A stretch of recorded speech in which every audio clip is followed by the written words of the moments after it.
Shuli's show last night. So much fun. So much fucking fun. It wasn't Uncle Rico. It was Auntie Karen, which is the show kind of focused around Kevin Brennan. We go off on our little tangents about other things and people every so often, but yeah, it was just hilarious.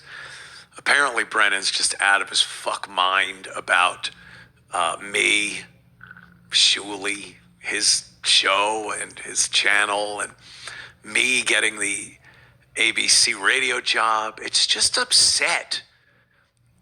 I won't say so many people, but a few people are very upset at just the notion that I was able to get a job. What the fuck is that about?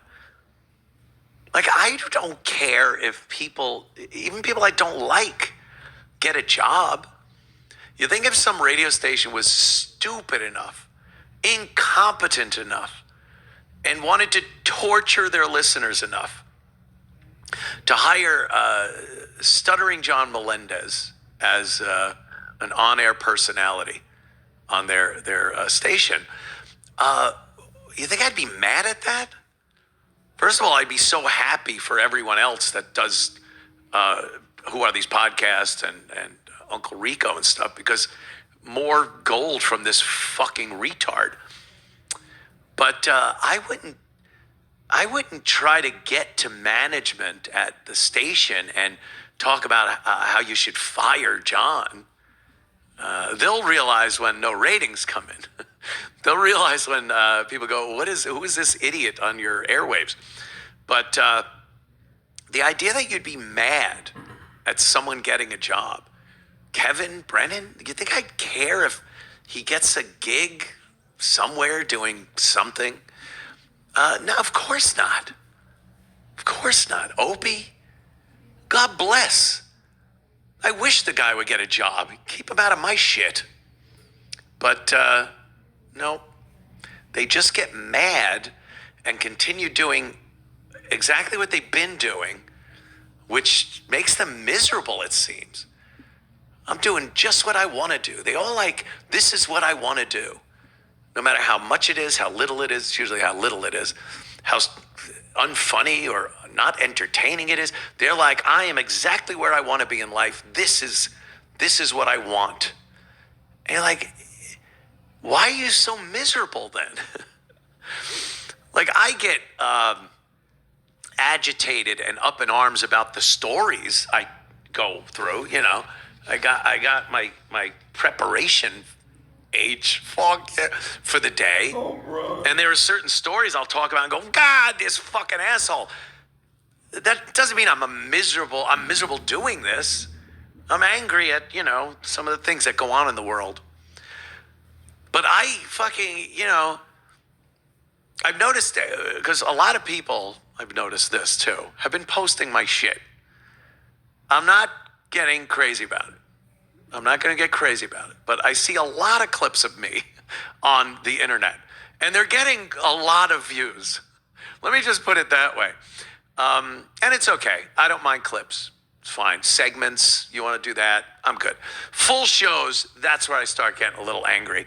There were a couple of people posting full episodes, literally streaming it as I'm doing it, or posting them right after the show is over, the live show's over. And that's an issue. What, free speech, really? Yeah, shut the fuck up. It's my show. It's me bread and butter. So, that's a problem. But I notice people pull clips, they put them up on their own sites, YouTube and whatnot, and they're doing pretty fucking good. I see some of these getting in the tens of thousands of views. So, God bless. It spreads the word of what I do and who I am and shit to people that I guess normally wouldn't see it. So it doesn't bother me that much, but they are getting some views. And one thing you notice from the thumbnails on a lot of these, because I noticed, I scroll through and I'm like, boy, what a happy guy that Anthony is. He's smiling in every thumbnail. It's like this. Or this. Or this one.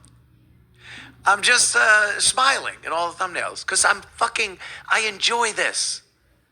I'm happy to be, I'm home.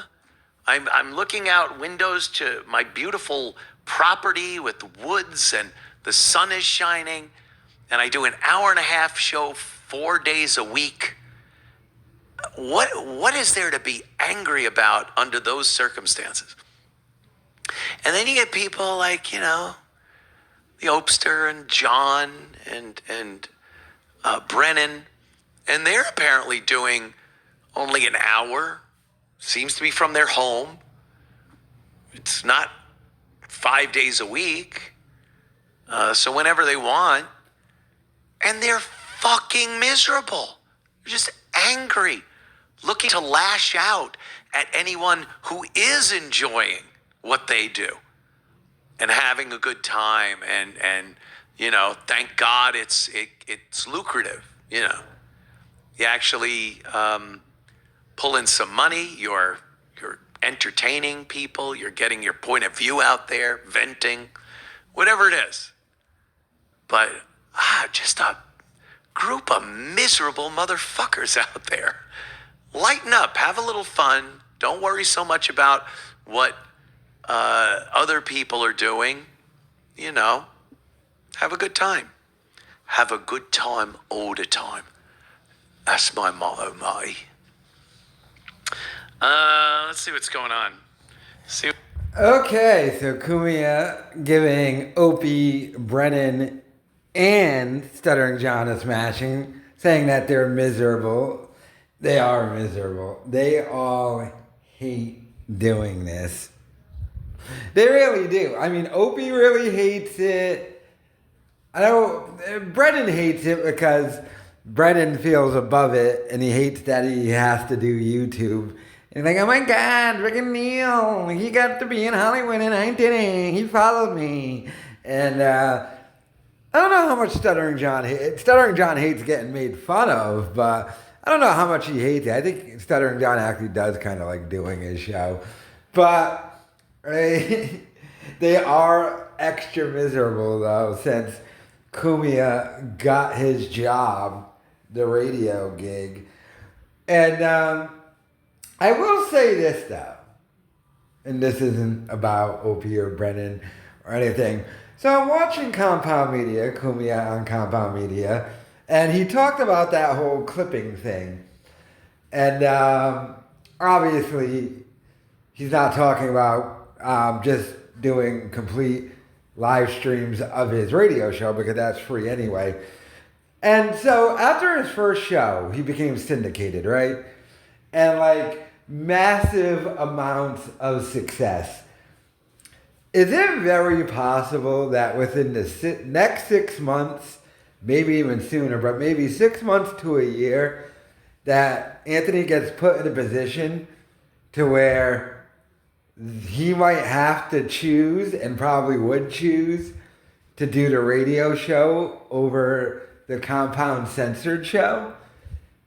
I mean, it is completely possible that Cumia gets that successful on the regular radio thing and just be like, well, first of all, just from a timing thing, I mean, if they move him to middays and maybe give him more than just the 2 hours he has, just right there, you would have to probably make a choice.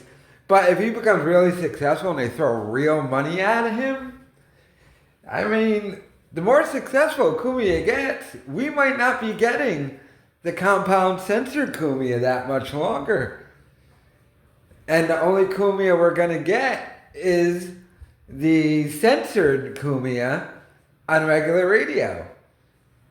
Well, except for his Twitter. I mean, and then he gets, could you imagine if he does that, leaves Compound Censored, does the radio show full time, then gets refired for doing something on Twitter? Do you think Gavin would have him back after that? I don't know. And then the Cumia's like, oh, I gotta rebuild my own thing. Fire up Compound Media website again. Oh my God, that's probably what is going to happen. But I was just wondering that. Let me know your thoughts in the comments.